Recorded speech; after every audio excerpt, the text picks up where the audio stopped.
Après une soirée concert bien sympa hier soir sous la tente, le Défi Kite a commencé doucement ce matin par des visites sur les stands des exposants sur le salon du kite. Le vent marin devant se renforcer dans l'après-midi, c'était clairement l'occasion pour les participants et visiteurs de découvrir les nouveautés matos exposées et de rencontrer les personnalités du kite présentes sur le site. Top rider, designer, patron de marque, le Défi Kite, c'est aussi l'occasion de parler à des acteurs du milieu que l'on voit rarement en France, ou de découvrir des projets porteurs tels que la démarche de recyclage de la marque Sorouze.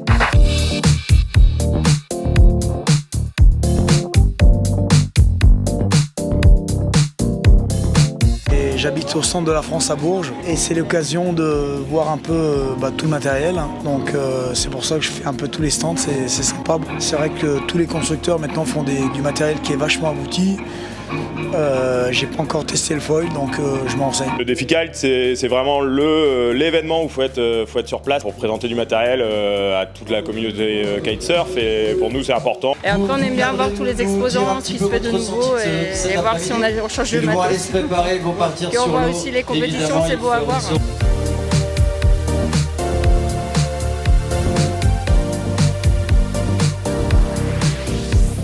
Le projet est de lancer une fun race sur 2 tours avec toujours ce départ au lièvre. On a 4 à 6 nœuds de vent et c'est parti avec des foils et des ailes à caisson.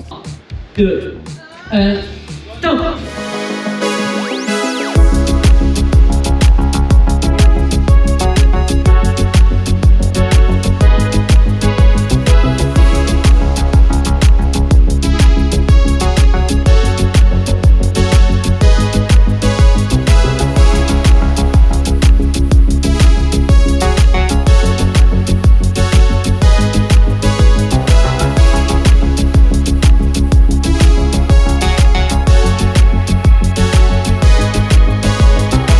Comme prévu, un petit marin s'est levé en milieu d'après-midi sur le spot pour lancer des funny races. Avec parfois 5 nœuds de vent et jamais plus de 10 nœuds, les meilleurs kite-foilers ont assuré un spectacle absolument incroyable sur 3 courses d'environ 6 km chacune.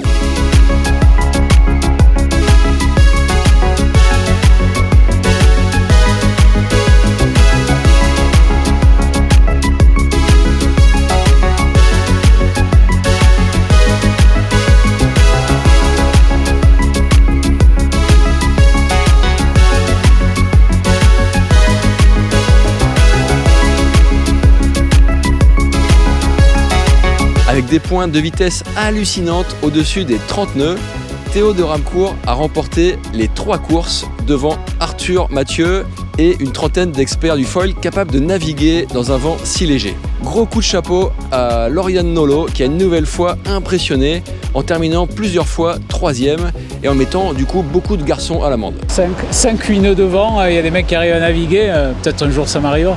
C'est magique, c'est juste superbe.